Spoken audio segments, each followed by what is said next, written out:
Hi everyone, welcome to the productive learning. So the first question is कि भारतीय संविधान को बनने में 2 साल 11 महीना 17 दिन क्यों लगा। सो द बेसिक क्वेश्चन कि आखिर किस डेट को बेस मान के, किस डेट को आधार मान के ये कहा जाता है कि भारतीय संविधान को बनने में 2 साल 11 महीना और 17 दिन लगा। सो इसके बारे में डिस्कस करेंगे आगे। उससे पहले जान लेते हैं कि संविधान को बनने में किन किन प्रोसीजर्स को फॉलो किया गया था।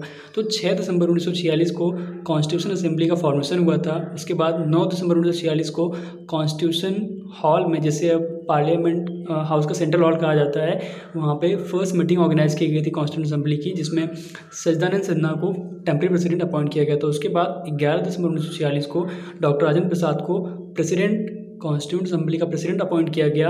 उसके बाद 13 दिसंबर 1946 को पंडित जवाहरलाल नेहरू ने ऑब्जेक्टिव रेजोल्यूशन प्रेजेंट किया, जिससे जो आगे चल के भारतीय संविधान का प्रियम्बल बना। प्रियम्बल ऑफ कॉन्स्टिट्यूशन जो था वो पहले ऑब्जेक्टिव रेजोल्यूशन था, जिसे पंडित जवाहरलाल नेहरू ने प्रेजेंट किया था। एंड उसके बाद 22 जनवरी 1947 को ऑब्जेक्टिव रेजोल्यूशन को अडॉप्ट किया गया बाय द कॉन्स्टिट्यूंट असेंबली। उसके बाद 22 जुलाई 1947 को नेशनल फ्लैग को अडॉप्ट किया गया। 15 अगस्त 1947 को भारत आज़ाद हुआ, ब्रिटिश रूल से फ्रीडम मिली, लेकिन कॉन्स्टिट्यूशन इनैक्ट नहीं हुआ था अब तक, उसके बाद बना ही नहीं था। उसके बाद 29 अगस्त 1947 को डॉक्टर भीमराव अम्बेडकर को ड्राफ्टिंग कमेटी का चेयरमैन अपॉइंट किया गया। एंड 26 नवंबर 1949 को फाइनली कॉन्स्टिट्यूंट असेंबली ने कॉन्स्टिट्यूशन ऑफ इंडिया को अडॉप्ट किया, मतलब बनके पूरा तैयार हो गया था।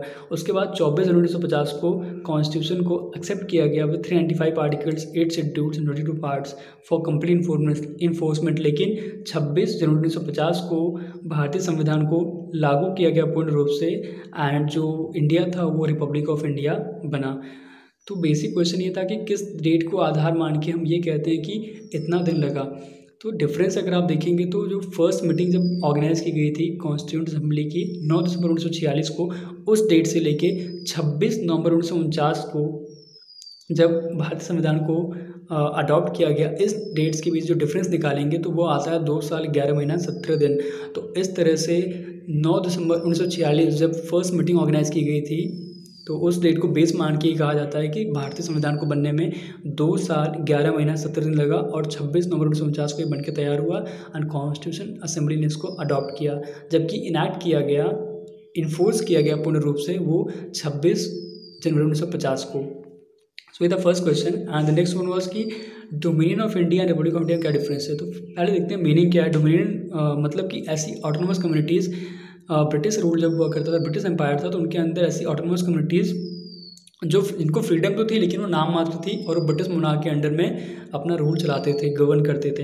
इंडिया के केस में बात करें तो डोमिनियन ऑफ इंडिया जो था वो एक इंडिपेंडेंट नेशन तो था, इंडिपेंडेंट डोमिनियन तो था, लेकिन वो ब्रिटिश मोनार्की, ब्रिटिश रूल के अंदर, ब्रिटिश पार्लियामेंट के अंदर उसको गवर्न किया जाता, उसका अपना कोई रिपब्लिक कॉन्स्टिट्यूशन नहीं था। और डोमिनियन ऑफ इंडिया जो है वो 15 अगस्त 1947 से लेकर 26 जनवरी 1950 तक चला, जब तक कि भारतीय संविधान को लागू नहीं कर दिया गया। एंड अगर हम बात करें रिपब्लिक की, तो रिपब्लिक ऑफ इंडिया की बात करें, रिपब्लिक मतलब वो होता है जहाँ पे फुल डेमोक्रेसी होती है, जहाँ पे गवर्नमेंट को लोग चूज़ करते हैं, अपने रिप्रेजेंटेटिव इलेक्ट करते हैं, एंड वो उनको फिर गवर्न करते हैं। वहाँ पर कोई मोनार्क नहीं होता, प्रेसिडेंट होता है। एंड इस तरह से रिपब्लिक ऑफ इंडिया की बात करें तो 26 जनवरी 1950 को जो डोमिनियन ऑफ इंडिया था वो ट्रांसफॉर्म किया गया रिपब्लिक ऑफ इंडिया में, क्योंकि भारतीय संविधान को तब पूर्ण रूप से लागू कर दिया गया था।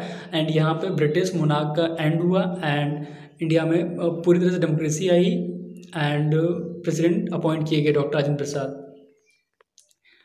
द थर्ड वन वाज कि जब भारत 1947 में आज़ाद हुआ तो प्रथम राष्ट्रपति 1950 में क्यों चुने गए। तो सिंपल आंसर ये है कि इसलिए चुने गए क्योंकि भारतीय संविधान लागू नहीं किया गया था। आज़ाद तो हो गया था लेकिन भारत का अपना संविधान नहीं था, और संविधान बना 1950 में, मतलब लागू किया गया 26 जनवरी 1950 को, इसलिए प्रथम राष्ट्रपति जो है वो 1950 में चुने गए। तो स्टोरी क्या है कि मतलब मेन प्लॉट क्या है कि यहाँ पे ब्रिटिश राज था। जब भारत आज़ाद हुआ तो उस समय गवर्नर जनरल हुआ करते थे Lord Mountbatten, the viscount Mountbatten of Burma, जिन्हें पॉपुलरली लॉर्ड माउंटबेटन कहते हैं।